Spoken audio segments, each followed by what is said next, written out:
नमस्कार दोस्तों, आप सभी का स्वागत है आपके अपने चैनल द धर्म ज्ञान में। दोस्तों, क्या भगवान की पूजा करते समय आपकी आंखों से आंसू आते हैं? अगर हाँ, तो इस वीडियो को पूरा अवश्य देखें। इस वीडियो में हम आपको कुछ ऐसे रहस्य बताएंगे जिससे आपको यह पता चलेगा कि ऐसी कौन सी दैविक शक्तियां हैं जिनकी कृपा आप पर हमेशा से बनी रही है। दोस्तों, पौराणिक ग्रंथों के अनुसार सृष्टि के प्रारंभ में यह ब्रह्मांड खाली था। इसके बाद अचानक ही एक विशालकाय शिवलिंग प्रकट हुआ, जिसके कारण यह संपूर्ण ब्रह्मांड ऊर्जा से भर गया। उसके कुछ समय बाद इस ब्रह्मांड में पदार्थ का निर्माण हुआ, जिसमें धातु, वायु, जल और अग्नि जैसी कई चीजों का निर्माण हुआ। यही कारण है कि इन सभी चीजों में भगवान शिव का वास है।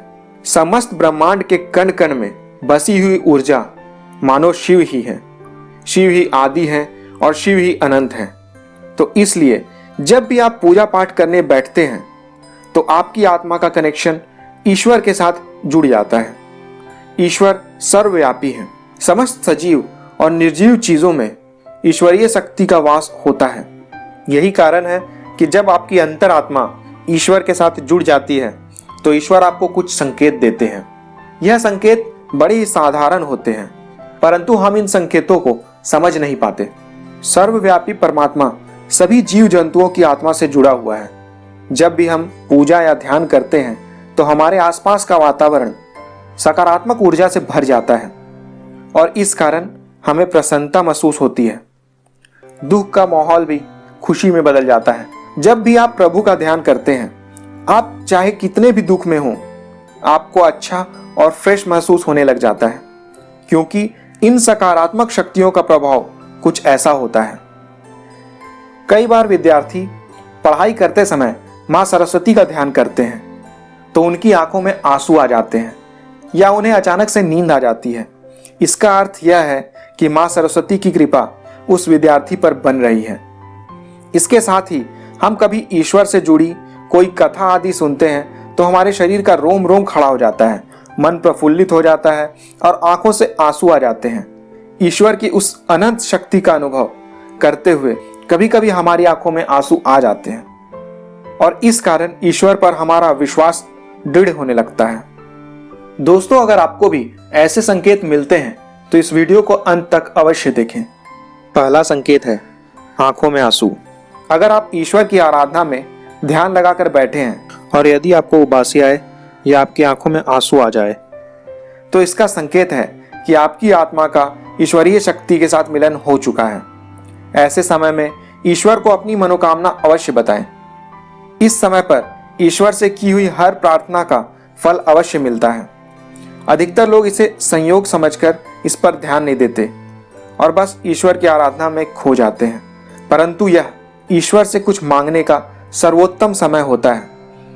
जब भी आप पूजा करें और आपकी आंखों में आंसू आ जाए तो आप ईश्वर से अपने कष्टों के निवारण के लिए प्रार्थना अवश्य करें। साथ ही पूजा के समय आंखों में आंसू आने का एक यह भी कारण माना जाता है कि आपके अंतर्मन की बुराई की सफाई हो रही है और आपका अंतःकरण शुद्ध हो रहा है। दूसरा संकेत है पूजा के दौरान जलाई गई ज्योत का बढ़ना। दोस्तों, अग्नि पंच तत्वों में से एक है। इसमें भगवान शिव का वास होता है। यदि आप पूजा कर रहे हैं और उस वक्त आपके सामने रखी हुई दीपक या आरती की ज्योत बढ़ जाए तो इसका अर्थ यह है कि भगवान आपको संकेत दे रहे हैं कि वे आपकी पूजा तथा आपकी भक्ति से प्रसन्न हैं। ऐसे समय में आप भगवान से अपनी मनोकामना अवश्य बताएं। तीसरा संकेत है धूप या अगरबत्ती का धुआं। यदि भगवान की पूजा करते समय आपको यह दिखाई देता है कि आपके द्वारा जलाई गई धूप या अगरबत्ती का धुआं आपके इष्ट देव की प्रतिमा की तरफ जा रहा है तो यह संकेत देता है कि भगवान ने आपकी पूजा को स्वीकार कर लिया है। चौथा संकेत है फूल का गिरना।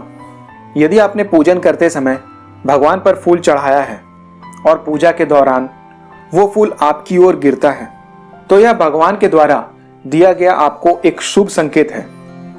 ईश्वर आपको यह बताना चाहते हैं कि उन्होंने आपकी आराधना को स्वीकार कर लिया है और वे उसका आपको उचित फल तुरंत प्रदान करेंगे। पांचवा संकेत है द्वार पर गाय का आना। यदि आप भगवान शिव की पूजा कर रहे हैं या उनकी आराधना आरती कर रहे हैं और यदि उसी समय कोई गाय आपके द्वार पर आती है तो यह शुभ संकेत देता है। द्वार पर आई हुई गाय की पूजा करें, उसे फल तथा रोटी खिलाएं और उन्हें प्रणाम करके अपनी मनोकामना गौ माता को अवश्य बताएं। इस प्रकार आपकी इच्छा अवश्य पूरी होगी। तो ये थे पूजा के दौरान मिलने वाले 5 संकेत। यदि आपको ऐसे संकेत कभी भी मिले हैं तो हमें कमेंट करके अवश्य बताएं। हरे कृष्णा।